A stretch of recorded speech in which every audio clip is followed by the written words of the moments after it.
For your viewing pleasure, this broadcast of the Municipal Council meeting of Alpena is made possible by the funding provided by the City of Alpena. Thank you for your generosity.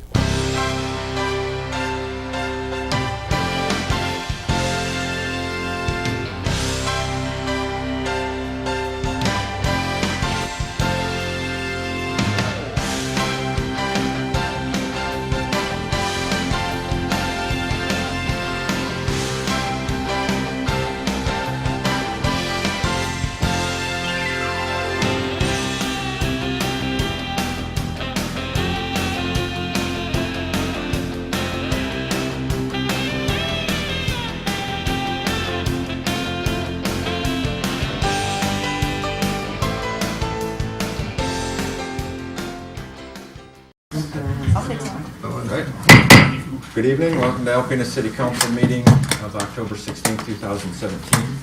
Call the order, please. Johnson? Here. Nielsen? Here. Nowak? Here. Sexton? Here. Walagora? Here. Please rise for the pledge. I pledge allegiance to the flag of the United States of America and to the republic for which it stands, one nation, under God, indivisible, with liberty and justice for all. Any modifications to the agenda this evening? Approval of the minutes for regular session of October 2nd, 2017. Any issues, changes? Citizens appearing before council on agenda and non-agenda items are allowed 5 minutes max to address your concerns. This is the only time during tonight's meeting that you're allowed to address council. If you'd like to, please come to the podium and state your name and address for our records.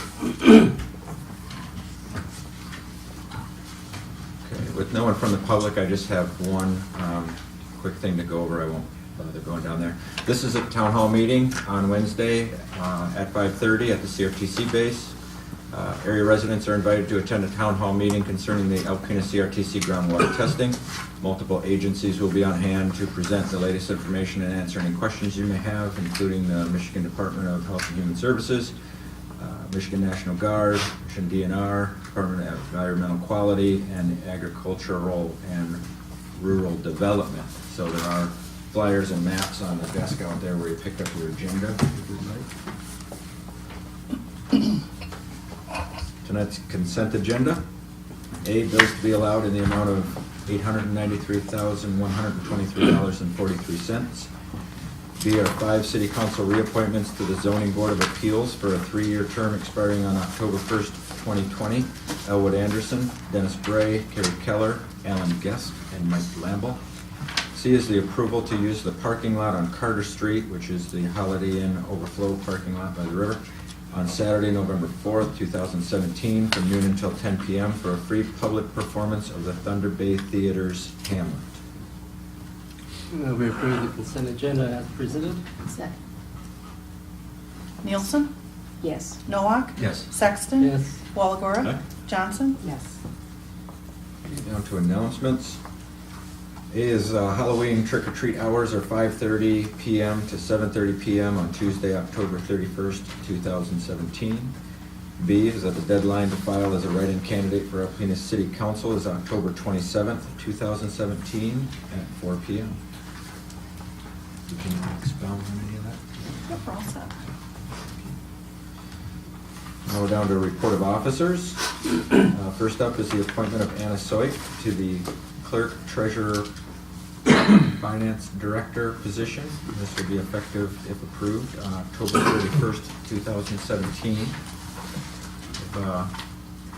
Anna Soik attended ACC, Baker College, Lake Superior State University. She has a bachelor's in accounting.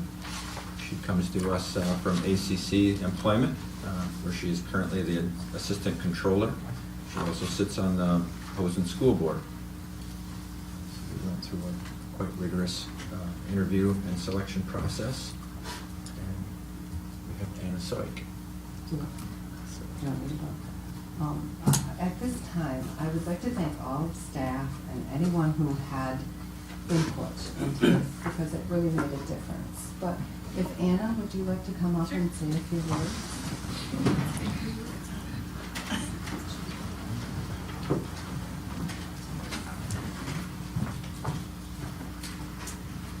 Good evening, council members, department heads, visitors. Thank you so much for giving me this amazing opportunity. I realize that it's going to be a challenge, but I'm very much ready for that. I can't wait to be a part of this team, to interact with the public, and I'm ready to start learning. Thank you. Anybody have any questions? I feel like you're being mobbed. I will make one comment. She did, of course, as all new members of city staff, they have to go through a psychological evaluation. I'll say when it came back, it showed that she was just crazy enough to work here, but not too crazy that we wouldn't want her. So she should fit right in. Scored higher than Karen. Hey, That wasn't hard. I mean, that kind of oh, I'm gonna miss that. So at this point, I'd like to make a motion to appoint Anna as the clerk treasurer finance director. Do you want that in one motion or two motion? Two. Two. well, you should have what her starting date and salary will be. Starting date, October 31st, 2017, and a starting salary of $63,303. 64. 64,000, I'm sorry. Jody, gotta watch these We have Done a with it already? They'll do those things. Yes, I'm sorry, 64,000. That's okay. Second. Noack, Yes. Sexton, Yes. Wallach. I'm sorry, but because it was a motion, I just want to make sure that anybody else didn't have any discussion or any questions or anything. I mean, I'm fine if you don't. Just wanted to thank Karen for giving us 9 months notice. Yeah, it's not a lot of people that will do that, and so we have time to train you, and I think that'll be a great transition, and I appreciate, Karen giving us that big of a head up, so thank you. Thank you. Very good. Sorry, Karen. Oh, let's see where I was. Walagora, Aye. Johnson, Yes. Nielsen. Yes. Thank you. Congratulations, Anna.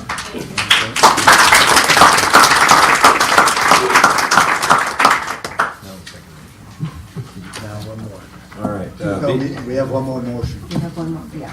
Sorry. Oh, that is B. That is B. Anna's Sorry. approval, Karen will be appointed Assistant Clerk Treasurer Finance Director during this transition period at her regular salary. So I'm assuming that's after, or is that now? That will begin October on, 31st. right, October 31st. That's my motion. Second.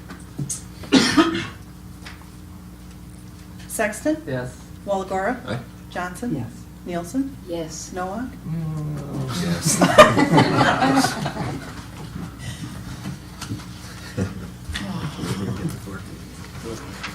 All right, thank you very much. Next up, City Treasurer's Quarterly Financial Report, July 1st, 2017 to September 30th, 2017. Okay. We're through the first quarter of the new fiscal year. Revenue overall in the general fund is about 40%, which is good. And expenditures are 21.66%, which is good also.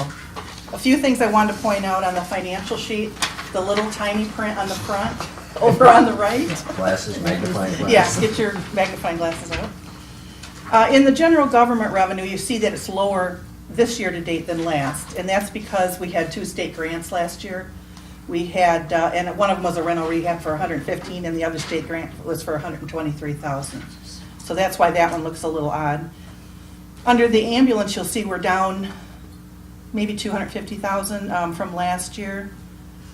And that, the main reason for that is the county bought us an ambulance last year, and that was $175,000. So, and then there's just a few other things for the revenue. Ambulance service equipment was a little bit more, so that's in line too. And then the other one is the lights. You can see we have a lot more money this year, year to date, than last year. And that's mainly because we were reimbursed for moving electrical lines for a large equipment move. Was that NOAA? Can't remember who moved the equipment. No, NASA. Who moved it? For who? That's NASA. No, well, that's who it was kind of moved for, ultimately. It's a contractor working for NASA, isn't it? Well, yeah, it's a contractor who's scheduling the move. They contracted with us, the power company, cable company, all the utilities to get the lines up high enough and out of the way. And they reimbursed us up front based on estimated costs. And we still have tree trimming to do along there, and that will be a work reimbursement. Okay, thanks, Rich. Then under expenditures, most are running under budget, but you'll see under the building authority that we're already at 86%. The reason for that is the building authority is just strictly to pay debt, and that's for the DPW building. So we make our first principal and interest payment in the fall, so almost all of it is spent already. And then in the spring, we'll make one more interest payment. So that's just 2 payments a year, and that's why it hits a little early. And then the other one is Public Works. That's up to about 31%. And the main reason for that was the fireworks expense. We pay that every July out of DPW. So that is pretty much the whole budget and supplies under DPW. So sometimes it's just timing that makes things seem a little higher, because you'll notice last year it was high also during this time. And then if you'll just flip it over, on the back I want to point a few things out. The major streets looks quite low this year compared to the last 2 years, year to date, and that's just because we had some large construction projects in 16, 17, and so we really had to cut back this fiscal year in order to try to save up again for some more construction costs. Those large construction was, I believe, the 2nd Avenue Bridge. And then we're trying to build up in the local street funds for the US 23 North development, so we're going to do some work on that. And then as you can see, the water fund is in the negative. And that's because we also had large construction projects, and the revenue will start coming in with the quarterly billing, so we should get that out of the negative. And other than that, everything else looks pretty good. Are there any questions? Receipt mine. Receipt copies. Yeah. So moved. Second. Walagora? Aye. Johnson? Yes. Nielsen? Yes. Nowak? Yes. Sexton? Yes. All right, next up is bid, North Riverfront Walkway Replacement. Rich Just Sullivan. want to make sure I heard something right. Karen was going to be appointed assistant at half salary? Is that right? I don't think you heard right. Oh, Yeah. I'm sure. Still has authority over you. Thank you. As council's aware, the walkway at the North Riverfront Park failed in early July of this year. Since that time, immediately after that failure, DPW secured the site and removed the decking materials from the deck in anticipation of reusing them. The engineering department developed and designed the corrective action to replace the deck and walkway to prevent future such failures.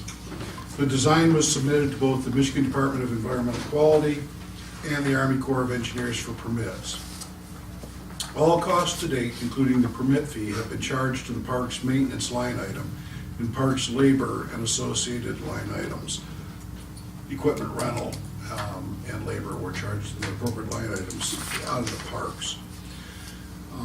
To date, those costs total $7,896.09. Bids for the replacement work were received on October 10, 2017, with 3 bids received as follows. MacArthur Construction, $244,130.40. Anland Corporation, $383,580.80. And King Company out of Holland, $417,230. These bids were all based on a preliminary design included in the bid package, along with a provision that the contractor shall submit a full engineering design for the sheet pile installation. What we did is we went through and we, based on our calculations, about a 12-foot sheet pile, 12-foot total length sheet pile was going to be required. And so that everybody's comparing apples to apples and nobody spends the money up front to have that design completely finished. We had a bid on that package based on that 12-foot depth over the length of it. And then we would look at amending it if the length of the pile was longer or shorter, depending on what their final design came up with. Based on discussions with the low bidder, following the bid, Their design called for a 12.5-foot long pile in lieu of, or sheet pile in lieu of a 12-foot as shown on the bid packet. This additional 0.5 feet of pile length or depth along the length of the wall will add approximately $5,000 to the low bid. As this project came about following the development and adoption of the 2017-18 budget, there is no funding available that can be committed for this project. Thus, to facilitate the replacement of this walkway, funding will need to be taken from the city's fund balance. It is my recommendation as city engineer to award the North Riverfront walkway replacement to MacArthur Construction for the as-bid price, plus the cost associated with the extra pile length totaling approximately $250,000. I would also recommend transferring the funding expended to date by the city to secure the walkway after the initial phase to the appropriate line items within the park budget for labor, materials, equipment, contract to demo cost, and permit fee totaling $7,896.09. This did go through a full DEQ and Army Corps of Engineers permit review. They did a public notice, it went through the public comment period, and we do have the permits in hand for this work. I know that some of the questions that we've heard, or some of the questions that have been presented to us are, are we going to have this happen again? Well, the original design for that, in the header system, the concrete header system that was in there that ultimately did fail, it stayed intact. It basically collapsed intact when it did. So the design was adequate for that. Where we had the problem was the heavy riprap that we had to install along that shoreline and back up underneath that walkway. We towed it in, but with the wave action that we've seen in there, the additional boat traffic, what happened is that those tow stones eventually eroded and sloughed off down into the riverbank, exposing that basically raw dirt along the shore to that wave action, and eventually eroded it from underneath that concrete header system. When we originally designed that along the North Riverfront walkway, we had designed driven sheet pile along the entire front face. At that point in time, we were denied that by the DEQ and the Army Corps. They don't want to see that hard, fast surface along the water. They want the riprap, the stone, to help dissipate and break up that wave action that takes place in there, and so you don't get it just bouncing back and forth between driven sheet pile walls. One of the other questions, and Greg posed it to me, was, is there other projects that we could potentially cut or eliminate to lessen the impact on fund balance? Within the parks, the only other project that we have and we are committed to is the splash park. So to be able to drop that funding would not, I think we have too many commitments out there for that. We also looked at major local streets because the city does transfer money into the major local street funds out of the general fund. So is there something that we could cut out of there? Really, other than, we have some projects that are committed, projects that are started. About the only one that isn't committed at this point in time is resurfacing, about $75,000. But in the scheme of things, I think we're to eliminate that and try to preserve our roads. I don't think it's in our best interest. So right now, I do not see any projects that we could cut out of the current budget to try to minimize this impact. He said it's certainly not something that staff recommends going back to fund balance, but with something like this that comes up unknown, unanticipated, we really don't have a lot of choices in the matter. So if there's any questions, I'd be more than happy to answer for council. I do have a question, Yes. Rich. I know that, I think you've done a very good job in managing what you have to work with. Is there any way to anticipate another failure? Boats are not gonna stop. I mean, And that's why we've gone to this sheet pile on the back, so that it is driven down well below the water line and the wave action line, so that we won't have this again. this is foolproof. As foolproof as you can make it. There's The never one thing- 100% You don't write that down. We won't do that. We won't The say- one thing that I think that, I know staff is very disappointed in is the fact that there was absolutely no insurance participation in this. As soon as we found out, I got with Cary, we submitted to our carrier, and were denied all the way across the board.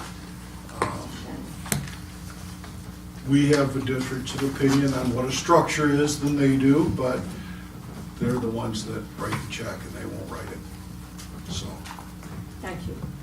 The sheet pile you're talking about, Rich, just for everyone's general knowledge, it's just a sheet of steel driven down into the ground? It's, what it is, it's anywhere from 18 to 24, 12, 18, 24, depending on the width. It's corrugated. If you look at South Riverfront, that wall along there is driven sheet pile. They interlock, so you drive the first one, you lock the second one into the first one, drive it down, you just keep going along there.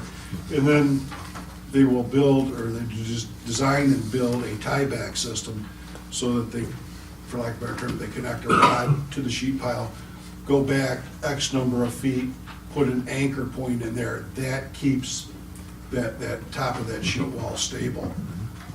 And the bottom is driven in far enough so that it can't kick out. When this first collapsed, we were able to save some materials. You know, how much of the material you're going to be able to use? And I realize that's on the lower end of the cost. Well, I talked to Todd Britton last week about it. He felt that a lot of the wood that was over there, the framing materials, could potentially be reused. There's some that are damaged beyond being reused. A lot of the decking, most of the decking has been out there. It's been, it was pretty curved from the stress when it failed. A lot of that has straightened out. Whether we're going to be able to use it all remains to be seen, but I'm hoping that at least 80% of the deck we can reuse. If not, then those costs may have to go up. A couple of things too, in your memo, you basically had something about they would submit a design plan to us. Does the MacArthur's or whomever we choose basically look at our design and then resubmit what actually can happen on that to a design plan, or? What they've done is they've taken our conceptual design and they've taken it to an engineer. In this case, my understanding is they use Huron. Huron used all of the design standards and designed that sheet pile as far as the depth and also the anchoring system to make sure it's stable into the future. And then just one last question, and I'm so sorry to everyone else, but special project, specialized a little bit with the DEQ and with the Army Corps of Engineers approving the permits. How much experience does MacArthur have in doing this type of project? He's gonna be pretty much driving the sheet pile. He's done quite a bit of sheet pile work. Okay. And like I said, they're gonna have engineering drawings. Shannon's gonna be out there to make sure they adhere to those engineering drawings. Thanks. And just as an information item, he has 2 other projects he's committed to, but he anticipates starting about 2 to 3 weeks on this, get as much done this winter, and then finish it up early in the spring of next year. That was one of my questions, so it'll always start this year. I just have one other question, just so that the public knows, because this is a question that I've gotten. It wasn't our choice to do that side of the river the way it was done. No. So, just so the public knows. If we had our druthers, we would have done it like the other side. Correct. None of this will be altered or changed when the dog park comes along, right? No, the limits, the distance that concrete walkway was off the river is going to be exactly the same, so there will be no impact to that.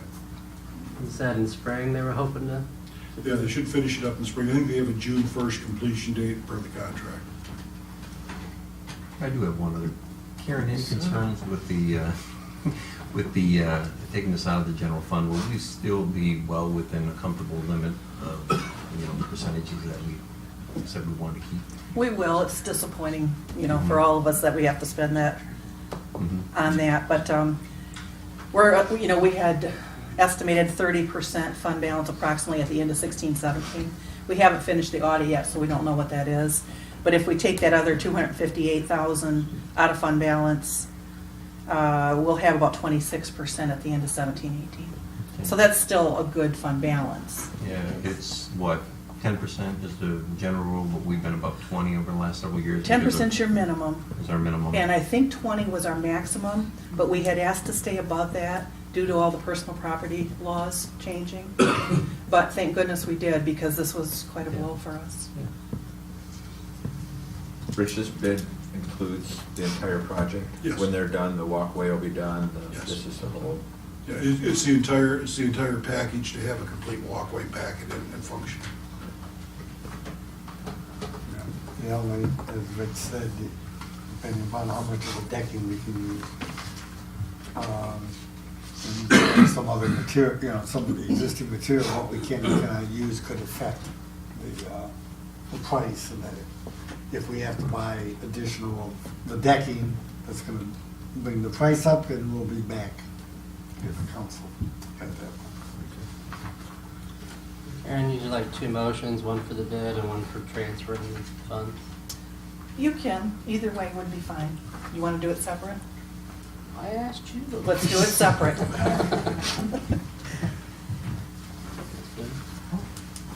I move we award the North Riverfront Walkway replacement to MacArthur Construction for the bid as price and costs associated with the extra pile length totaling $250,000.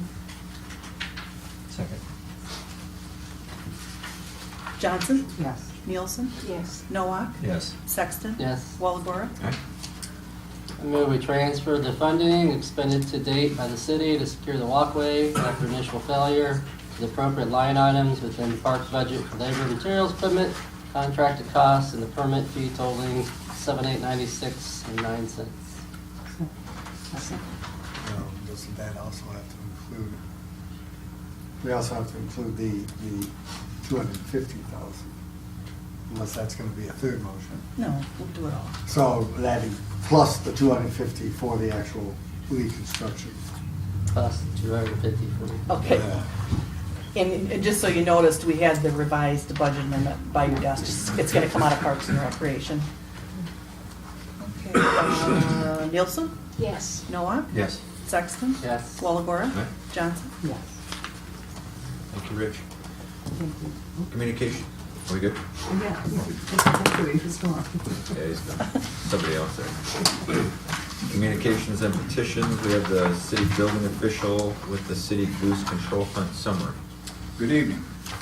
The City Goose Control Hunt was held as planned on September 8th and 15th. Notices were posted at entrances to the parks and the bypass, barricades were deployed, and press releases were issued in advance of the control hunt. There were 4 people at the Mishkiwas Park, 3 at Besser Lake, and 5 hunted at the county fairgrounds. Brian Caldwell from the fire department patrolled the river in a boat during the hunt. Sergeant Bill Gold from an APD traveled between hunt areas, and Jerry Hollister and his dog kept the geese off city property in the parks. Jerry is the individual that uses his dog at the airport to chase geese off the runway during plane takeoffs and landings. During the first control hunt on the 8th, 33 geese were harvested, and 66 geese were harvested during the second hunt on the 15th, totaling 99 geese removed from the city. Hopefully, this will help reduce the number of geese that nest in the city and spend all summer along the bike path and in the parks. This was the first time that Jerry and his dog were utilized during the control hunt. Jerry has also expressed an interest in working next summer with his dog to keep the geese off the city property through non-lethal harassment techniques, basically let the dog loose, chase the geese away. I will continue to investigate this possibility as it may help in the summer months as geese begin congregating in the parks once the young get big enough to fly. There was one incident at the county fairground involving the camper trailer that was parked along the river in the campground. This occurred on the 15th. The camper had been parked on the site for about 2 months as the people stayed there all summer. They knew the hunt was going to occur and did not want to move. A hunter, while shooting at the last goose to be harvested that morning, fired in the direction of the camper. It wasn't me. As the goose was flying away, it chipped some of the windows on the rear and side of it. Some of the pellets struck the glass on the windows, causing some chipping. I spoke with the owner that day on the phone. He was not upset, and he said he was glad we were getting rid of the geese. He did not want me to report the incident, as he didn't want it to affect any future chances of hunting in that area controlling the geese, but I told him it had to be reported, period. To the city manager as a matter of protocol. I had Sergeant Gold go over there and stop by and talk to him about the incident that day. Then I went back there myself Sunday morning and also spoke with the owner again, because I'm talking to him on the phone. He hadn't seen anything. It might be different in the light of day, and he was the same. He just kept saying, well, I'll fix them, don't worry about it, don't worry about it. I said, get an estimate for to replace the glass and get it to me. He has since got that estimate. It's about $350. I told him to have Alpena glass send the invoice to me at the city after he gets the windows put back in the camper. While this was an isolated event, there are measures that can be taken to prevent this from happening during any future control hunts. I'm not going to get into all those right now, but those measures will be worked out on me prior to any future goose control hunts and reported back to the city manager. As for Jerry Hollister, the guy with the dog, Jay, his nickname, he was being paid $200, roughly $20 an hour for the time that he spent chasing goose up. He donated that back toward the windows. It's hard, you know, I'm sure that when I talked to Bob Pake, he's a good friend of mine. He was in the military with me, but he was, you know, I'm serious, he didn't want to do anything about the windows. He didn't care. It's not a brand new camper, it's an old one. They camp all over the place, and he had even joked about being at the CRTC. They have a campground there on the river, and out on the opening day of duck season, that's what they did, is went and saw the different teepees that were laying all over their camper from the duck hunters on the river. Again, though, it was unfortunate. It shouldn't have happened, and you know, I mean, it's my fault. I was in control of those, not only the goose hunt, but that site. But we limited out so early, and there were so many geese around. I brought 2 guys from Michikiwas over that didn't hunt there with us the very first time, and so we were sitting there, and that's just one of the contributing factors that led to this happening. And I figured there's no point in begging for another goose hunt right away next year, as you know, we have the council election coming on. So I've been speaking with the city manager and about other non-lethal things that could be done during the summer. And so if you were to look around, like at Michikiwas Park, for one example, today, you'd probably notice about 200 geese sitting down there. So those, again, you know, those are the flight geese that come down. We're never going to be able to control those, but they stay until the weather drops a little bit or a north wind comes, and they all take off to be replaced by more. But the early hunt is when your best time is to get rid of those are the local geese that typically nest here and spend the entire summer here, where the ones that are here now mostly are the ones that are just migrating through. So, and I mean, that's the high use times when we really want to try to control the geese and keep them off the park. But does anybody have any questions? I'd be more than happy to answer. No, I don't. Thank you. I just have one quick comment on the whole geese situation too. I happened to be up in Mackinac Island, and I noticed they had some of the coyote decoys. So I happened to ask one of the workers there how often they have to move them, and are they effective? They are effective, but they have to be moved every day. So, and it's just a smaller island, and he says it's quite a bit of work to move them every day, or the geese get real smart real quick that it's something. But it has been effective for them, so that was their take on that. So I would report that back as well, but I like the idea of the dog. Thank you, Don. Thank you. Down to new business. A is the medical marijuana law changes, and Adam Paul, can lead us on. All right, thank you. I'm going to do my best to keep this somewhat brief, but there is a lot of information to cover. And if there's any questions you have, I would certainly be more happy to answer them after I'm done with my report. But due to state law changes that will allow the commercial sale and production of medical marijuana and the potential impact on city operations, city staff reformed the Medical Marijuana Committee that had been formed originally in 2008. The committee was made up of concerned citizens, members of the City Planning Commission, City Council, representatives from the County Prosecutor's Office, law enforcement, and various city staff. The committee consisted of members with diverse opinions on the topic of medical marijuana. Most committee members were able to attend the training session offered by MSU Extension, and many were able to attend the training session by Ken Stecker of the Prosecuting Attorneys Association of Michigan. In addition, the committee received a presentation from medical marijuana industry expert and one from Up North Prevention. The goal of the committee was to learn more about the topic of medical marijuana and determine the potential impacts on the city of Alpena. Ultimately, there is a great deal of information on the topic, and this memo is an attempt to summarize that information as best as possible. Late in 2016, Governor Schneider signed a package of bills into law that would expand the types of medical marijuana facilities that are allowed by state law. These changes allow for a number of commercial uses associated with medical marijuana to occur with approval from individual municipalities, townships, or villages. The commercial uses cannot apply for a license until December 15 of 2017, and commercial activities that are allowed include, and again I'm just going to go through them, commercial growers, processors, provisioning centers, aka dispensaries, secure transporters, and safety compliance facilities. These new laws do not impact primary caregivers, and the existing regulatory scheme that allows them to operate that is in effect. Primary caregivers and their patients have been allowed to grow and consume medical marijuana since 2008. This is not changed by the new law.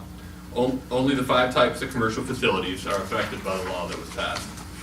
Every local unit of government, including cities, townships, and villages, have the option to authorize any or all of the 5 permitted activities. Counties do not have this option. Jurisdictions can decide which activities they want to allow, how many of each, and set zoning regulations for the allowed activities. The state is attempting to regulate the medical marijuana similarly to alcohol and has set up licensing regulations using that framework. These include seed-to-sale tracking, as well as a variety of regulations and fees associated with any licenses. It is important to note that marijuana is still considered a Schedule I drug by federal regulations and is still illegal by federal standards. The state has adopted a law preventing the prosecution or penalizing qualifying patients and registered caregivers who use medical marijuana. The fact that marijuana is a Schedule I drug complicates regulating the use. It is unclear how the federal government will handle medical marijuana in the future. As of now, it would appear the federal government is not taking any actions to restrict medical marijuana, but that policy could change as long as it is considered a Schedule I drug. Because of its status federally, any bank that is federally insured will not handle money associated with the sale of Schedule I drugs, including marijuana. This creates a situation where large amounts of cash are often kept on site within these facilities. In addition, Schedule I drugs such as marijuana are not permitted within 1,000 feet of certain protected uses such as schools, community centers, etc. As far as an overview, medical marijuana facilities have been legalized in order to make it easier for qualifying patients to get a form of their medicine. There are roughly 600 medical marijuana card holders in Alpena County. The marijuana available would be required to be tested for purity by an independent lab, and a tax has been applied, and local governments that allow facilities will receive a portion of the revenues from that tax. And I do have some information regarding the different types of facilities, but in honor of time, the case for medical marijuana. Medical marijuana is legal and has been since 2008. And if these facilities are not allowed, medical marijuana will continue to operate as it has. Many users have indicated that medical marijuana allows for the treatment of maladies that other medicine cannot help with. Some attendees listening to the Medical Marijuana Committee indicated that the use of medical marijuana has allowed them to stop taking prescription opioids for pain. In addition, there's a strong likelihood that recreational use of marijuana will be on the ballot next November, and early polls show a likelihood that the measure is likely to pass. Argument to allow facilities. In 2008, voters in the state approved the use of medical marijuana with 63% in favor of medical marijuana, 57% in Alpena County. Allowing these facilities would enable patients to reliably and safely obtain their medicine. It is suggested that allowing these facilities would give each local unit of government a progressive image. It would also provide limited funding to the municipality. Estimates have been made as high as $20,000 might be generated annually from each facility that a local government allows. So if a government allows one of each type of facility, they could receive up to potentially $100,000 annually from the tax. New facilities constructed would also pay property taxes to the local unit of government. The argument has been made that if medical marijuana facilities are allowed and controlled, that it will reduce the black market for medical marijuana. Some medical marijuana users have stated that the existing system of qualified patients obtaining their marijuana from a primary caregiver is difficult, as they can only get their medical marijuana from a single individual who may go on vacation or have a crop failure, leaving that qualifying patient without a source of medical marijuana. Argument against the facilities. Potential issues were brought up regarding medical marijuana itself and other more specific problems that could be created. One of these issues brought up in the committee conversations was that allowing medical marijuana facilities would normalize marijuana for the youth, allowing them to perceive it as socially acceptable. Safety was another public concern. Large amounts of marijuana and cash would be present and provide a target for crime. The black market is also a concern. With more marijuana available, there would be more that could make it into the black market. A question was asked as to why other prescription medicine gave a certain dose and frequency for a patient to take the medicine, while medical marijuana did not indicate a specific amount or frequency, leading some to question its use as a medicine.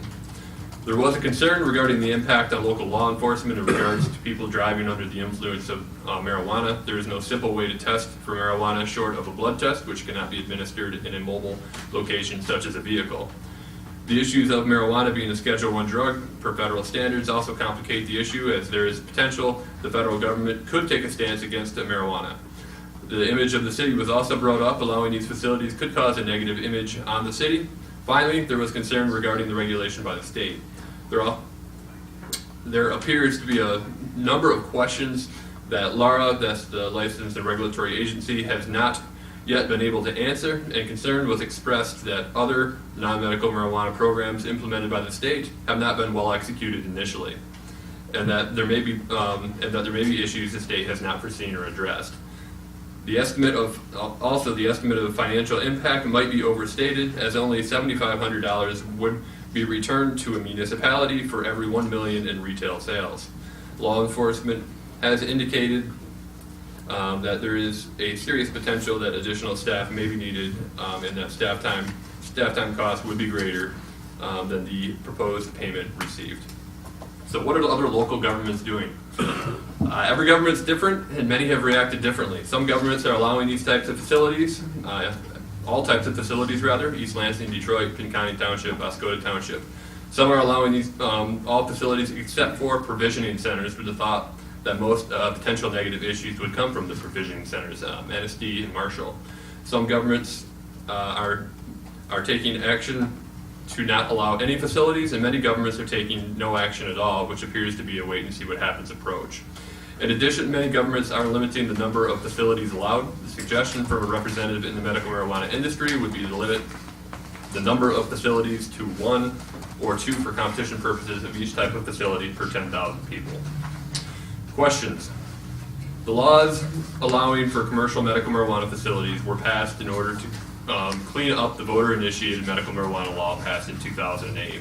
The law was very vaguely written and created many issues that the courts have been making rulings on since 2008, including the legality of provisioning centers. LARA, again, state regulatory agency, is attempting to treat medical marijuana the same way as alcohol. However, it is still making what in some cases are very important decisions. Just on September 21, LARA determined that a grow facility, processor, and provisioning center could be in the same building. In addition, there are many questions that have yet to be answered, including whether grow facilities can stack multiple licenses to create a much larger grow facility, whether a secure transporter is needed to transport for adjacent facilities, and a number of other questions on the operations side. They have stated that they will have enough of these issues resolved by December 15th to have an operable system, but it has not been specified. It also has not been specified how the LARA will work with the municipalities to make sure that local standards are being met. Severability. As the law is written, it allows the local units of governments to opt in and allow these facilities, or opt out and not allow these facilities. However, if a community opts in and allows some or all of these facilities and has a bad experience with these facilities, or has a change in leadership and decides to opt out, it would appear problematic for any existing facilities, as any existing facilities could continue to operate. The communities can choose not to allow any additional facilities to locate in their unit of government by changing their ordinance and opting out, but it is very doubtful they could shut down existing facilities unless there is a clear violation of the facility's special permit. To shut down an existing facility without revoking the special permit would be legally be considered taking and subject the local government to pay for damages. Considerations by the committee. The Medical Marijuana Committee was formed not only to represent many interested stakeholders, but also reflect a diverse set of opinions on the topic of medical marijuana. The group reviewed as much information as they could from an array of different sources, including many trainings, briefs from state agencies and nonprofit groups, presentations from those involved in the industry, and testimonials of medical marijuana users. While there were certainly members of the committee that are in favor of allowing these commercial facilities as soon as possible, there are also members of the group that would probably not be in favor of allowing the commercial facilities. A majority of the group was concerned about the quality of the state regulation. Lara has yet to pass basic rules. While Lara has outwardly indicated they'll have their system operable by December 15th, there is a very real possibility that these will be a set of emergency rules that will have to be changed. The state does not have the best track record rolling out functional and clear programs. An example, personal property, gas tax, shifting grant programs. And there is a concern about trying to write city regulations for rules that at the moment do not exist. And just to emphasize, there are members of the committee who feel medical marijuana facilities should be allowed as quickly as possible with the appropriate zoning regulations. And there are members of the committee that feel allowing commercial facilities would probably not be a good idea in general. A majority of the committee does not feel that there is enough regulatory framework from the state at this point, or they would like to observe what happens in other communities before making a decision on whether to allow these facilities or not, and felt it would be in the best interest of the city to not opt in at this time for any facilities. If there is a decision to wait and observe the functionality of how the new system works before making a final decision to opt in or opt out, it has been recommended that a community pass a resolution to not allow any commercial facilities within the city at this time. The reason for that is that all zoning ordinances contain wording allowing for the use of medical marijuana by medical marijuana cardholders and primary caregivers due to the laws passed in 2008. Passing this type of resolution has been recommended because it is unknown how well Laura will be scrutinizing the applications, as it will be flooded with them initially. In order to make sure that there are no approvals issued by Lara for the city, it could be beneficial to adopt a resolution that does not allow any facilities with language included to revisit the issue when there is sufficient time to review the final regulations and how the system is operating at both the state and the community level. And this would eliminate any question as to the intent of the city. Recreational medical marijuana use. The possibility of recreational medical marijuana was not heavily considered by the committee. There are several initiatives gathering signatures at the moment to place recreational use on the ballot next November. The regulations of these various initiatives vary from allowing the same opt-in, opt-out approach as medical marijuana to allowing recreational marijuana outright. Because of these initiatives are so early on and would have to be passed by the voters and vary in the way they are written, it would appear to be premature to cite these ballot measures as a reason to allow or disallow medical marijuana facilities, keeping in mind that there is a significant chance at least one of these proposed measures to allow for recreational marijuana use passes next November. Next steps. If City Council chooses to not allow commercial medical marijuana facilities at this time, then Council can choose to adopt the attached resolution indicating that City will not allow any commercial medical marijuana facilities or take no action. If Council chooses to allow any or all of these facilities, staff will begin the process of drafting the appropriate ordinance and making the updates to the zoning ordinance. The earliest date, the state will begin processing applications is December 15th. Commercial facilities will not only be allowed will only be allowed if the city passes an ordinance specifically allowing these facilities. That was a mouthful, but regards to the resolution, basically our ordinance does have language regarding medical marijuana right now. It is unknown, the concern, especially at the planning conference, was when the language was added, it's unknown how tight that language is and what kind of methods that medical marijuana might use, and if Laura basically isn't scrutinizing these applications, there's a chance they could grant permission for them to operate in Alpena, not knowing that we haven't passed an ordinance because it is mentioned in our zoning ordinance. Certainly, we like security in the world of zoning. We don't like to leave questions, and that's just ensuring if we pass the ordinance not allowing them, that's really just ensuring that they're not trying to use our current zoning ordinance to get permission and cause problems further down the road. I'll certainly be more willing to talk about that more, but there's a lot of information here. Hopefully I didn't take too much of everyone's time, but I'm more than happy to answer any questions I can. The general question, you feel like this is a comprehensive view of the entire issue? I'm sure there's no such thing as comprehensive of the entire issue. There are certainly a lot of things that could be brought up. Again, there's just more information on this than we can easily present to council. I can answer so many questions, but without being here all night and tomorrow and possibly longer than that, this is my attempts to summarize the issue. I think you did a good job summarizing what happened in our committee, but you can get endless information on both sides of that. Adam, I think you did a nice job. I do have a couple of questions.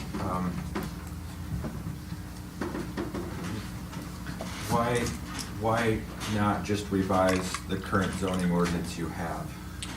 We are legally obligated, because of a law that was passed in 2008, to allow for the existing medical marijuana licensed, if I'm going to get the term right, the licensed caregivers and their patients to operate within the city. In fact, many of them do and have since 2008.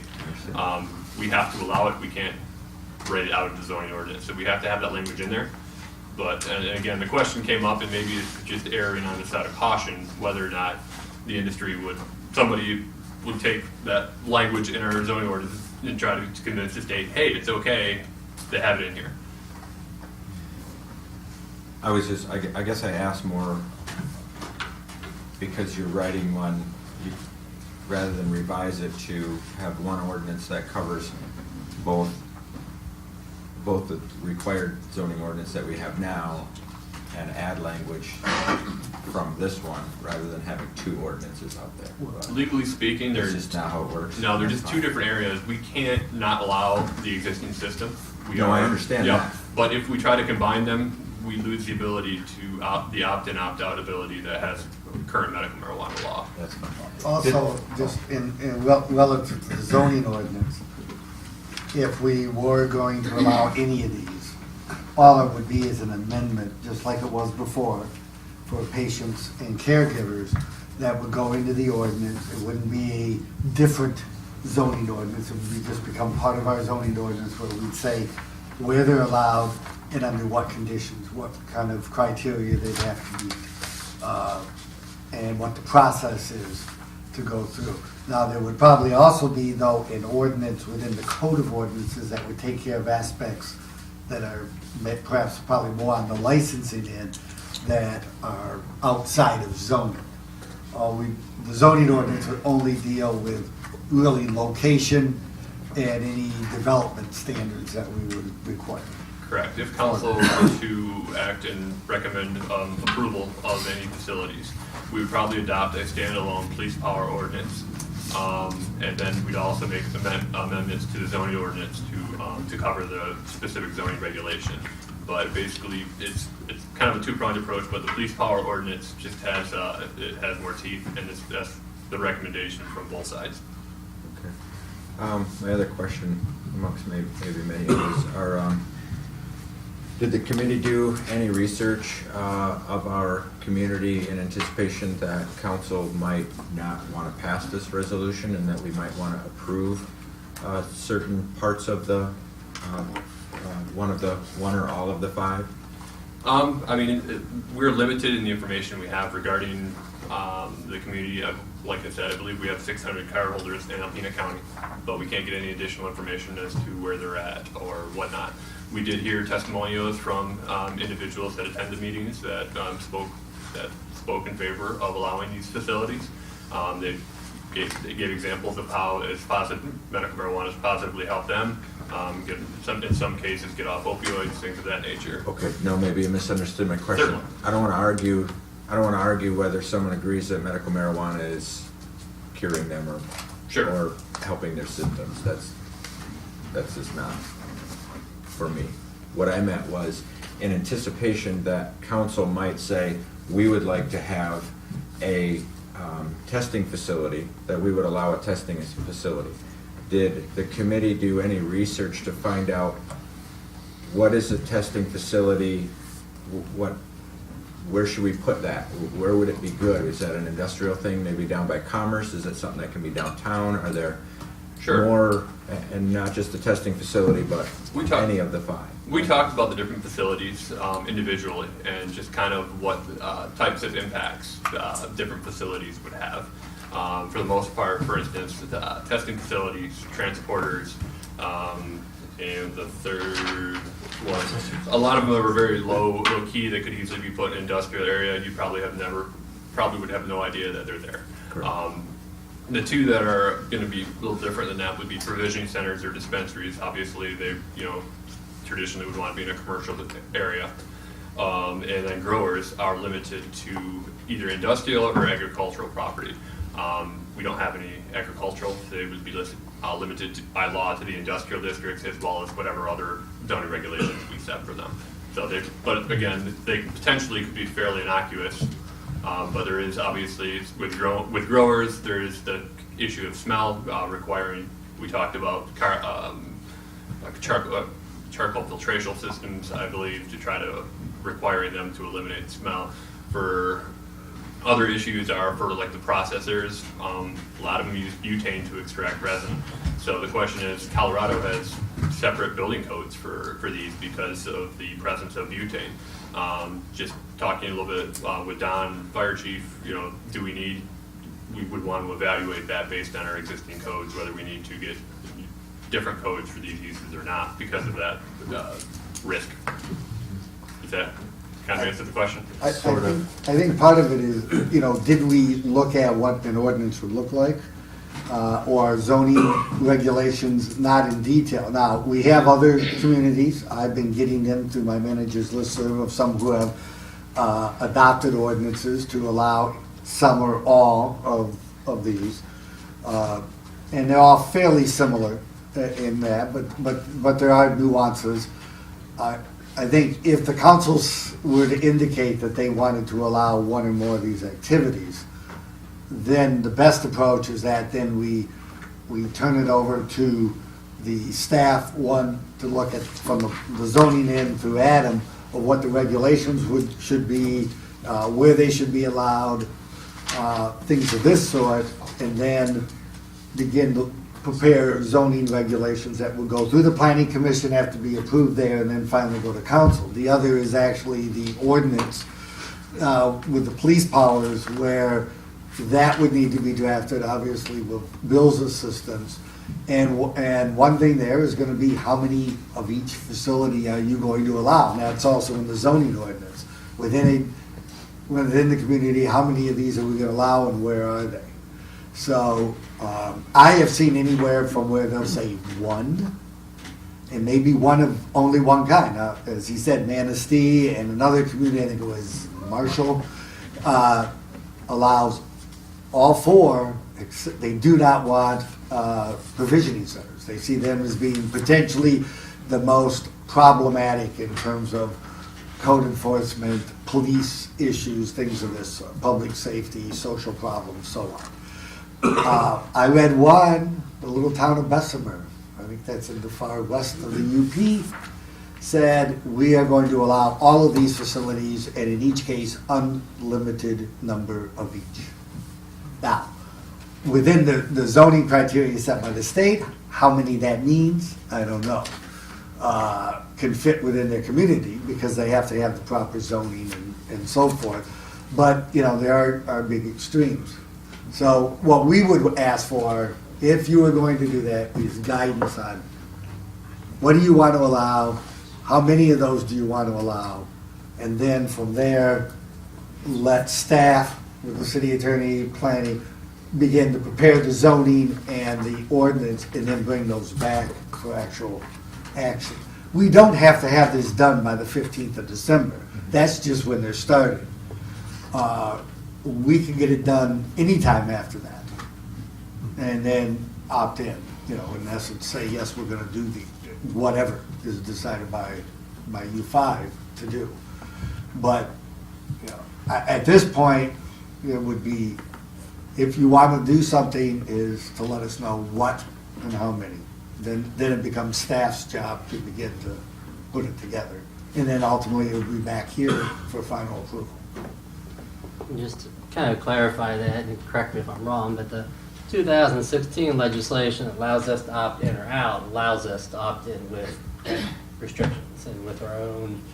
Correct. We are allowed to set our own, again, limits on the numbers of different types of facilities, as well as zoning regulations for those types of facilities.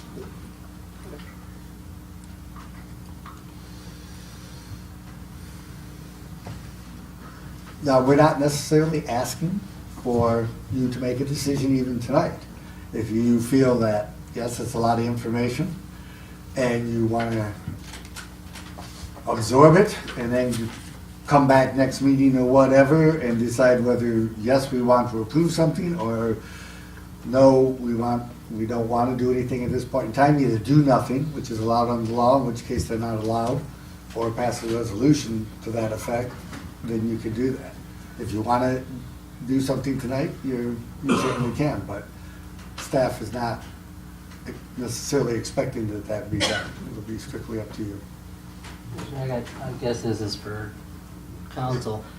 This seems like a decision that we shouldn't make without public input. I mean, this is a public initiative. People voted for this. Not the facilities necessarily, but they voted for medicinal marijuana.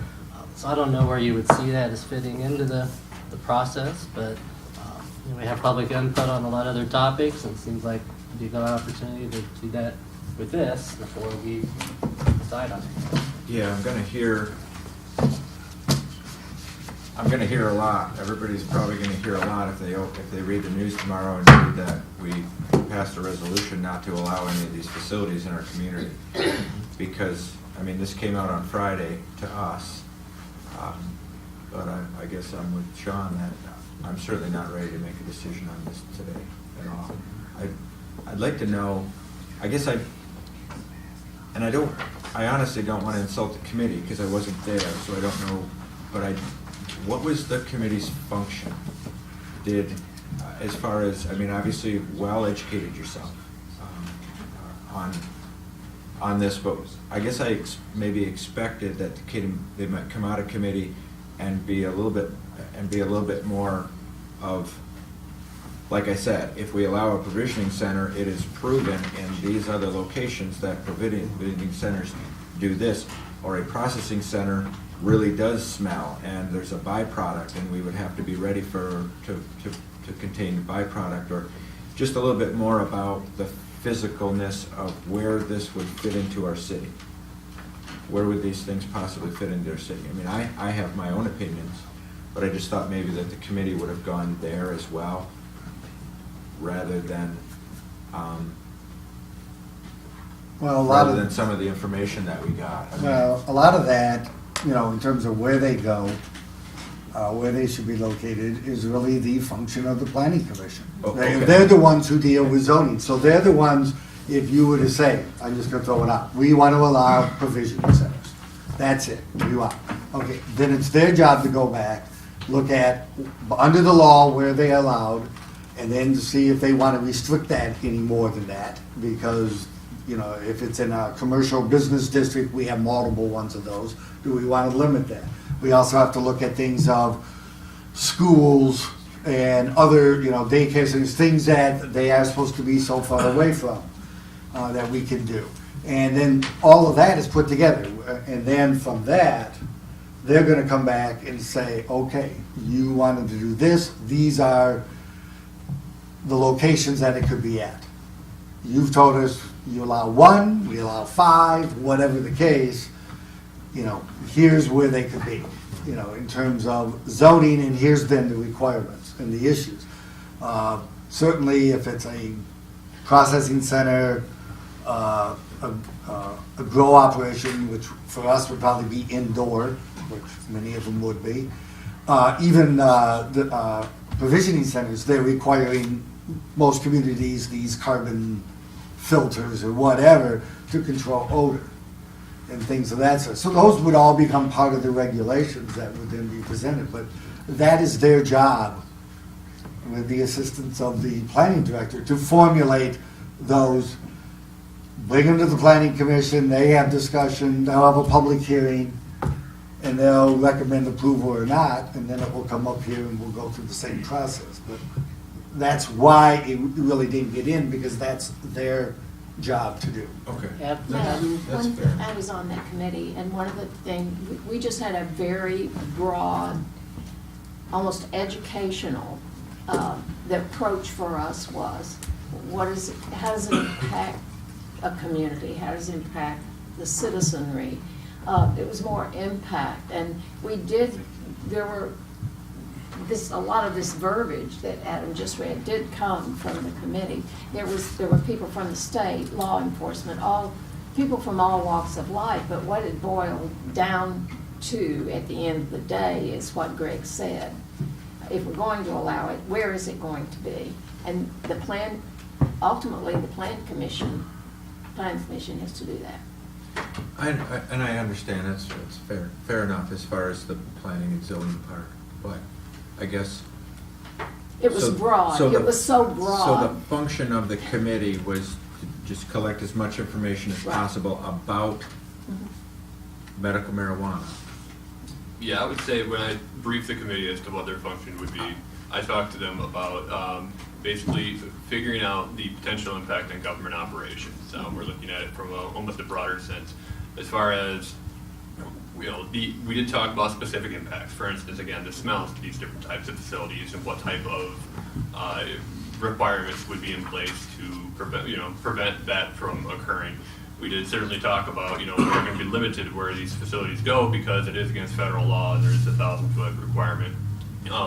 So we did brush a lot. We did talk about those issues. Sometimes that probably more likely we should have, but at the same point, it really was based. The direction of the committee was, what is the overall impact? What are the potential issues that are going to pop up? How are we going to regulate them if we allow them? And again, do we want? Is it in the best interest of the city? I think a lot of the discussion came down to, if we're going to allow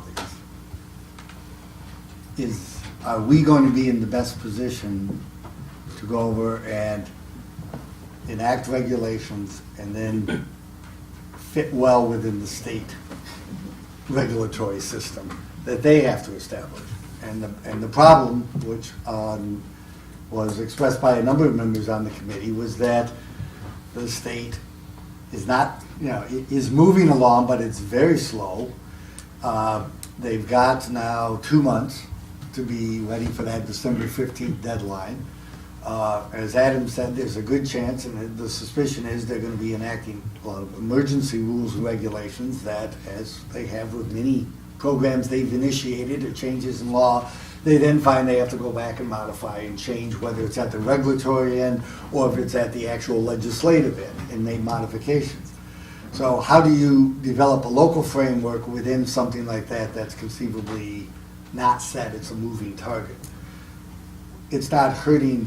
Now, I'll tell you, this is as a member of the committee, my opinion was, what are we hurting by waiting? Is, we can opt in any time. It's not like it's either this time or it's never. and we're out of the picture.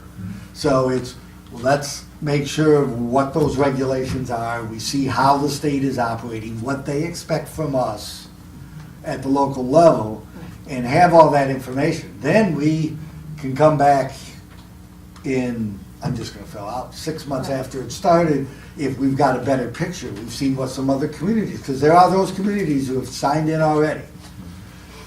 There are others, such as Hillman, just talking with Dave Post, he says they're basically going to do a wait and see. Let's see what else happens. But it will be narrowed there. down so much because the information that they have now, as he said, is so broad, or as I said, it's so broad. By the time at the state level, it gets narrowed down to what it's really going to be like, then we'll have a much better grasp of how we need to handle it in our community. I don't see our communities being a good candidate for being a guinea pig. I would rather get it right the first time, if we allow it or we don't allow it. Do what is right for us, rather than having this broad palette and just closing our eyes and doing this and hoping things work out well. And then in the middle of it all, we have to change everything to suit the state regulations. I can't believe that's the way to go. It doesn't make sense to me. Fair enough. And I think that I can't argue that the state's not dragging their feet on the whole thing since 2008. I guess is me personally, it's not my function to argue the merits of medical marijuana, whether it's that's not my function. It's the voters passed it. It's legal in the state of Michigan, at least. I would like, I guess, in the end, to. I have no issue with waiting to find out whether the state ever completes their regulatory issue and wait it out. I don't have a problem with that. I just I don't want to pass this resolution tonight. Not at all. I'm not ready to. Just real quick, because it was brought up, the argument against waiting is that entrepreneurs that are successful are headed curve or on the curve, not behind it. Communities who cash in on this new form of tourism, I'm not pretending it's going to be anything other than tourism, have cashed in on it by being ahead of the curve or on the curve, not behind it. So the opportunity, the danger in waiting is you're going to see Oscoda, they have provisioning centers, they're going to have grow centers, they're going to grab that tourism, that economy, while we're still sitting here waiting for the state to get it together. So I guess that would be the argument against it, is you lose opportunity the longer you wait. But I think waiting doesn't have to be forever. It can be until we're comfortable with it. And that's what I think came out of it. It wasn't that a no is permanent. In fact, I don't think there is a permanent no, because even if you said that, a future council could turn around and do totally the opposite, because all it is we have to opt in at some point to do it. Sure. And that's it doesn't matter whether it's now, whether it's in January, whether it's next June or the 3 Junes after that. It doesn't make any difference in 2020. If that's when the community feels ready, they can do it. And things may be very different by then anyways. With the vote in 2018, who knows what may then happen and impact all of us. Right. And change the rules entirely. And I think there's an argument in the fact that if communities follow suit with a resolution like we've been suggested to sign, the state is going to be quite possibly less motivated to get going, to get things straightened out and to get them fixed. If everybody in the state opts out for something that the voters voted for, then who wouldn't just drag their feet setting the final regulation? What this is not something the voters voted for. Right. This with the facilities, which is all we're dealing with. We're not dealing with. I understand what you're saying. Yeah. And I hope that everyone understands what I'm saying. So basically all I'm saying is that there's no, I don't feel that there's any necessity to tell our community or anybody outside of our community that we're opting out at this point. There's no rush. Nobody's even going to be allowed to do anything until December. So I just think it's a bit of a rush for us to do it now. There will be committees, because there already are a good number I of them understand who have that. already said yes. That's- So it's not, the state will move forward because they are going to accommodate those that are ready or have said, we're going in and jumping in with both feet. That's just how I feel about it, so. So how comfortable are we as a board to put this on a future agenda with public comment and then decide to opt in or opt out before, I guess, December 15th? Not comfortable, I'll answer that. Okay, I'm not comfortable because I agree with staff on, the LARA. I'd like to see what the rules and regulations come from that. I could either take the resolution or leave it, either postpone it, table it, whatever we need to do on that. I'd like some more information. It's kind of tough for me to look at, first of all, state law that's incongruent with federal law, and then we're looking at an ordinance that possibly is, we're trying to make ordinances and we don't know what the rules are from the state as of yet, so that's kind of tough. So I'd like to see a little bit more of what they come up with. I'm not going to argue the facts either. I think that the merits of medical marijuana have been out there and proven by other things as well. But I think as far as this goes, I'm in favor of waiting. So you have an idea. I don't think there's a rush to get in before December 15th. Coming from the retail factor, Sean has indicated too that if you build a provisioning center in Oscoda, and that basically is going to capture that whole market. In every other sector of retail, it's always been, if there's a need, the facility will come and it will open and it will have a profitable background. So I don't think there's an argument there to rush, in my opinion. We need the broadness of it all is just, it's like cheesecloth. Everything, there is nothing to hang on to. There's nothing to say, you got it right, you got it wrong. You just throw, there are just no rules. And I agree, the state's not gonna opt in. I have to confess, I've never been to a marijuana anything. I was in Oscoda for something else and noticed that I didn't even know there was one in Oscoda. And since I was on the committee though, I thought I'm gonna go in and see what it's like. I wanna see how it's run, I wanna see, you can imagine how I felt. It was like, okay, I'm gonna be okay, I can do this. Like, I went over, the place said open, the door was locked, there was litter everywhere, there was nobody in there. It looked like it hadn't been used in who knows how long. It was dusty, filthy. I thought, what are the rules here? If you're going to have one, why isn't it open? It says, where's the state? What are the rules from the state about places that are running this kind of a business? And I don't want Alpena to look like that. I mean, if we're gonna do it, let's do it right. Let's do it according to what the state will allow and not have it closed every other week or every month, or have it closed and have penalties and all sorts of things that accompany it. We have to do it right if we're going to do it. And the state doesn't make that easy. I will admit, I see your frustration, I understand it, but we need to wait. Are you sure that Laura's gonna have their act together by December? No. I can't put you on the hook for that, but that's their intention, is that they'll try to be a week ahead of the... They've spout the literature that they will have a system in place, but they've also said it's more than likely going to be emergency rules. So inevitably, those emergency rules are probably almost certainly going to be changed.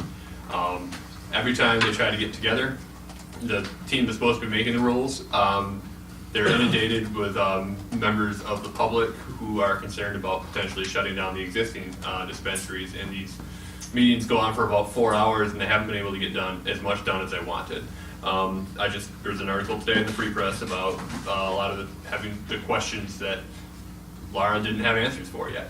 So will they have a system in place? I think they will begin processing applications by December 15th. I don't think they're going to be issuing any licenses till late spring, maybe summer, as far as going through the full processes. Again, that's my speculation, and that's kind of what I've been hearing. And I do think during that time period, they're going to adjust those rules.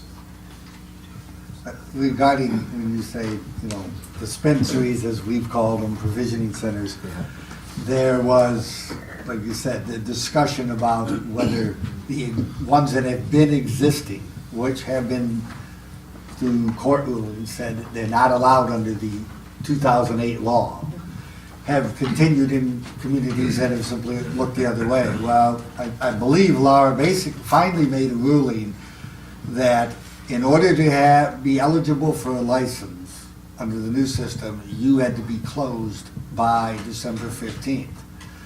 And I think I heard in Gaylord, Traverse City area, some of these, they've actually been going in and shutting them down at this point.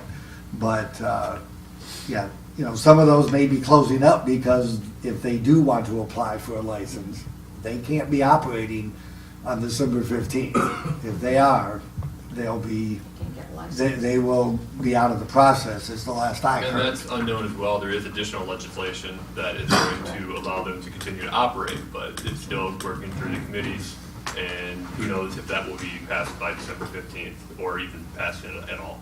So it's just another unknown.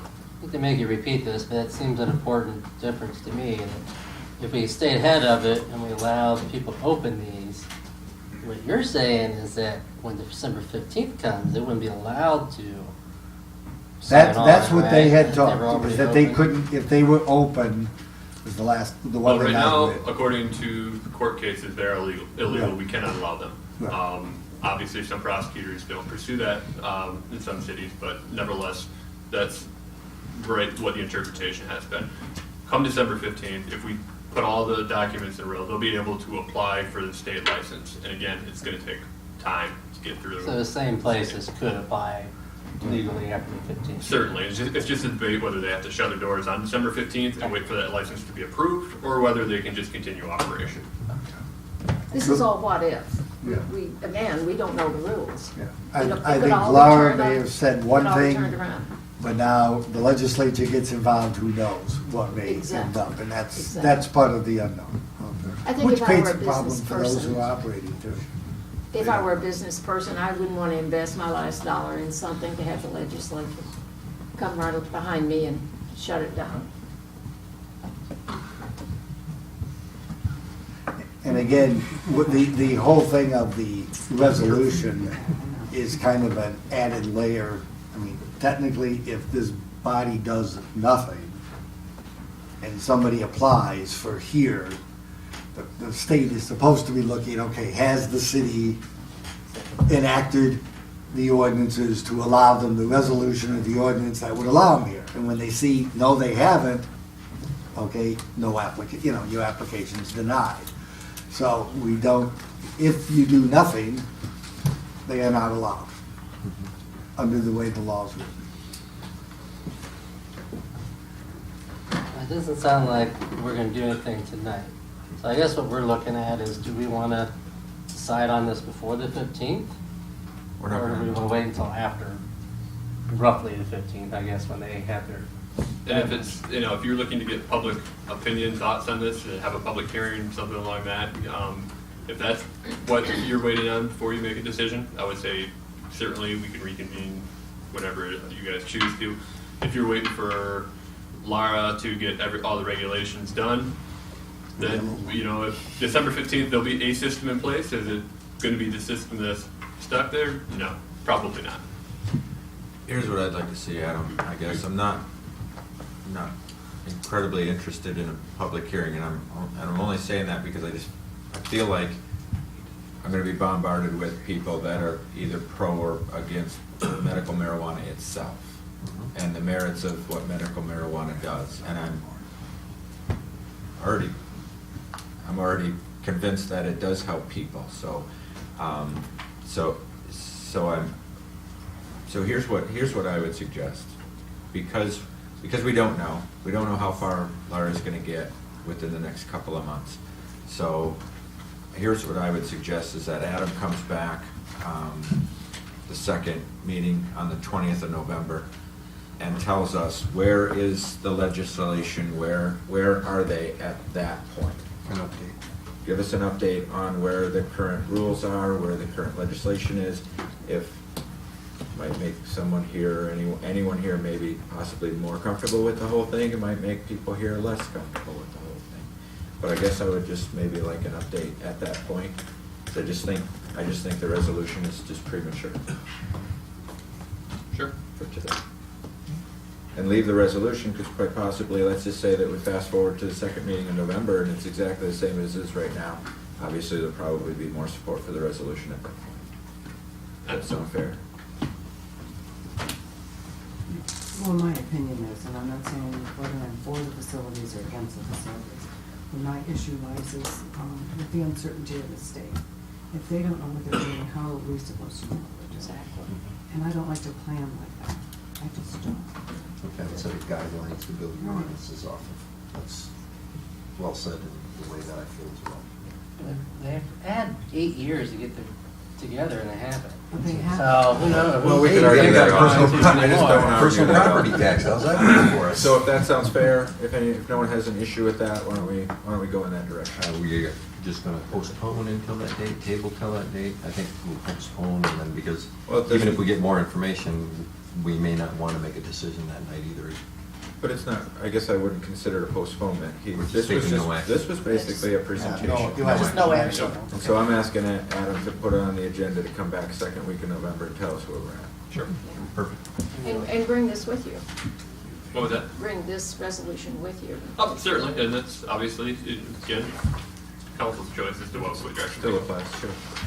And just so that I'm clear, if on the 20th we bring the resolution back and we decide there's just not enough decided yet and we pass this resolution just protects us because of the current wording in our zoning, right? It just is, it's a tool that lets people know where we are right now. Not saying that can't change in the future, but it lets them know there's a concrete resolution there that states it, so that there's no questioning whether or not, okay, the zoning ordinance talks about it a little. And certainly there are many communities that are not pursuing resolution, that are just, taking no action. So that's certainly something that could be done. Again, I'm all about just trying to avoid legal confrontation later. And just at this point, the resolution is just kind of a safety net. Certainly not something we have to do, but it just. So we could actually pass the resolution, let's say on the 20th, but then still work for maybe a facility or two. Certainly, you could We're pass. not getting our ducks in a row, depending on what the state You does. could pass the resolution on the 20th, and the first or second meeting in December, you could pass a separate, an ordinance if you wanted, that allows it. Well, I mean, if you're thinking that way, I guess my approach would be, if there was a resolution or if there isn't, 3 months later, you are now inclined, based on the information we have, to move forward, is that you simply direct staff to then begin preparing the zoning, preparing what would be needed within the code of ordinances, to bring back to the planning commission, to the council for action. And at that point, we would be saying, by approving those, yes, we're in essence open for business, for whatever it is you decide to allow. But rather than trying to pass an ordinance on the 20th or something, I'd say no, just that this is your intent, this is what we want staff to do, and begin preparing those documents. Correct. Right. You give us the direction, we'll do it, and have Bill will review everything, make sure that he feels we've got all the Ts crossed, the Is dotted, so when it comes back to you, everybody's comfortable. Bill, I'm assuming you have a chance to review the resolution and everything that we've been hearing and such. Do you agree with all of that we could pass the resolution and be able to opt back in? Absolutely. Okay. Just wanted to be sure. Always good to talk to Mark. No, it's Sometimes. All right, thank you, Adam. I'll talk to you on the 20th. That's it. I move we adjourn to closed session to discuss water sewer litigation. Noah? Yes. Sexton? Yes. Walagora? Aye. Johnson? Yes. Nielsen? Yes.